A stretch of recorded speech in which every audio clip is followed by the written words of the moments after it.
place where he has no relatives, he has no favor. He takes his family there, and while he is there, he dies. It doesn't say how he died, it doesn't say what he died of. All we know is he went to a place and died and left his family uncovered because he left the place of his covering. He left the place where he should have been committed, but he had no commitment. We don't beat up on him too bad, but the reality is, as a man making a decision for his family, we must make decisions based on our commitment to God, number one. And when we make the decisions based on our commitment to God, we show our families that we're committed to them. We don't make permanent decisions over temporary situations. Many times we do that simply because we're trying to help God out when God doesn't need any help. So he moves his family away from a place where he can get help to a foreign land where there is no help. Notice what happens with Amalek. Amalek takes his family to a place and he dies, and his boys have no guidance. His boys have no guidance because now they take up, because if you understand the culture and the times, people didn't marry outside of their culture. But what they did was they married outside of their culture simply because he had boys that he left alone with their mother, and they did not make decisions that a father would help lead them to make. But somebody say mercy. Mercy shows up on their lives later in the story, although they made a bad decision. But commitment has to take place, and it cannot be where we make permanent decisions over temporary situations. Now watch this. Not only does the father die, but the boys, they marry women. They marry Moabite women. Women outside of their culture. And watch what happens after they marry these women outside. After they marry these women outside their culture, it says, then both Mahlon and Chilion also died, and the women were bereft of her. And the woman was bereft or bereaved of her two children and her husband. Now this woman, now notice now, she's committed to her husband, but her husband ain't committed to his God. She's committed to her husband, but her husband is not committed to her God. Now what you got to understand that what happened, you see in the life of Naomi, you're going to see resentment set in.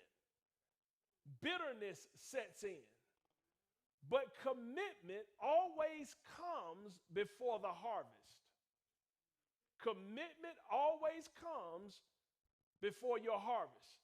I've said this to us many different times. We want promise, but we don't want to execute principle. Principle always comes before promise.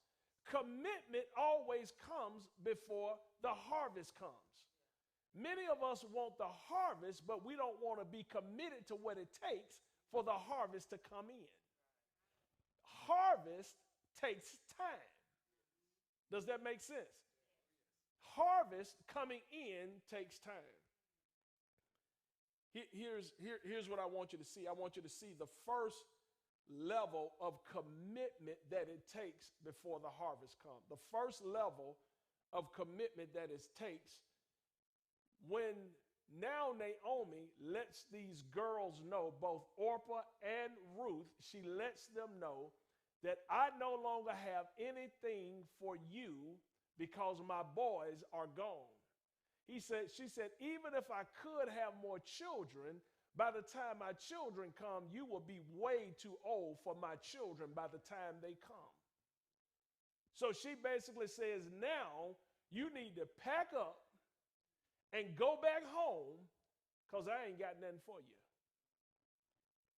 Watch this. Turn over to verse number 14, Ruth chapter 1. It says, and they lifted their voices and wept again, and Orpah kissed her mother-in-law, but Ruth clung to her. Ruth was committed to her. Then she said, behold, your sister-in-law has gone back to her people and her gods. Return after your sister-in-law. But Ruth said, do not urge me to leave you or turn back from following you. For where you go, I will go. And where you lodge, I will lodge. She says, your people shall be my people, and your God shall be my God. Now you got to understand, this is a Moabite woman. She didn't know the God that Naomi knew. But it had to be something to the God that Naomi knew, that Naomi even survived as long as she survived with a husband being dead and 2 boys being dead, and she had lost her mind. So it had to be something to the God that she was committed to. Notice what else she said. Where you die, I will die. And there I will be buried. Thus may the Lord do to me and worse if anything but death parts you and me. That's commitment. That's commitment. See, that goes beyond commitment. That moves into covenant. See, you got to understand, you can have people that are committed to each other, but it's a difference when we move from a place of commitment to covenant. When we go into a place of covenant relationship, nothing breaks a covenant. That's what I tell people about the difference when we start talking about marriage counseling and all those things. Yeah, people can be counseled, but marriage is a contract until you come into covenant agreement with one another. And when you make the commitment, nothing will separate you when you make the commitment or the covenant agreement. She says, nothing shall separate anything but death parts. But death parts you and me. She says, when she saw that she was determined to go with her, she said no more to her. So they both went until they came to Bethlehem. And when they had come to Bethlehem, all the city was stirred because of them. And the women said, is this Naomi? She said to them, do not call me Naomi, call me Mara, for the Almighty has dealt very bitterly with me. I went out full, but the Lord has brought me back empty. Why do you call me Naomi, since the Lord has witnessed against me, and the Almighty has afflicted me? So Naomi returned with her Ruth, the Moabitess, her daughter-in-law, who returned from the land of Moab, and they came to Bethlehem at the beginning of the barley harvest. See, when you are committed, at some point you're going to experience the harvest. Now, notice now, Amalek leaves because of a famine. And by the time they return, it was barley harvest season. See, many of us will leave before we get what we're really committed to. See, God, when you have a covenant agreement, when you're committed, Ruth could have missed the harvest, but she didn't miss the harvest because she told Naomi, I'm committed to you. I'm committed to you. And see, many of us miss this because we cannot remain committed, because what we want when we want it, how we want it, and when we don't get it when we want it, we want to go somewhere else and we miss it. But notice what God does for them. He brings them back to the house of bread, Bethlehem, just in time for the harvest. That's where mercy shows up. Because think about it. Now Naomi thinks God is dealing bitterly with her But he's not bitter with her. Many of us will think the same thing, that somewhere along the way, God is now mad at us for some reason. When bad things happen to good people will start thinking that God is just mad at me for some reason. No, it's not so. What ends up happening is we've got to still stay committed, because at some point you're coming out of where you are. Yeah, you're coming out of where you are. You just got to stay committed where you are. And I'm telling y'all, it's not easy. Faith doesn't make things easy. Faith just makes things possible. Amalek lost his faith in the face of a famine.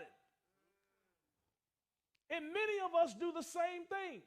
The moment we come to the crossroads of a trial, we're ready to take the road we want to take rather than the road that God is directing us to take. Because the road that God is directing us to take don't seem like the road we want to go. The other road seems easier.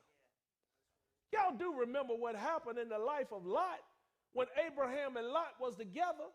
And Scripture says that Abraham's herdsmen and Lot's herdsmen, all they were doing were fighting with each other.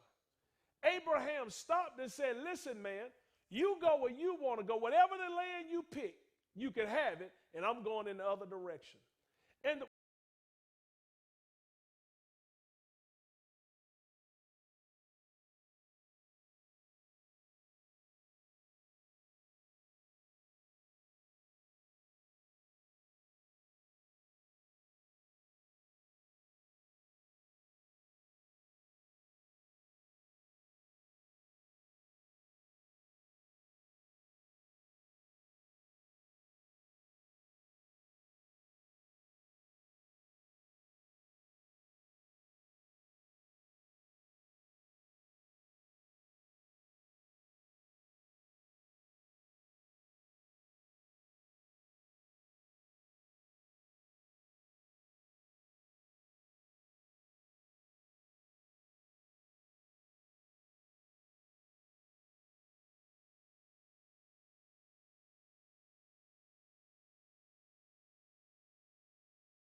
This is Pastor Derrick Jordan, Senior Pastor of Hope Everlasting Ministries.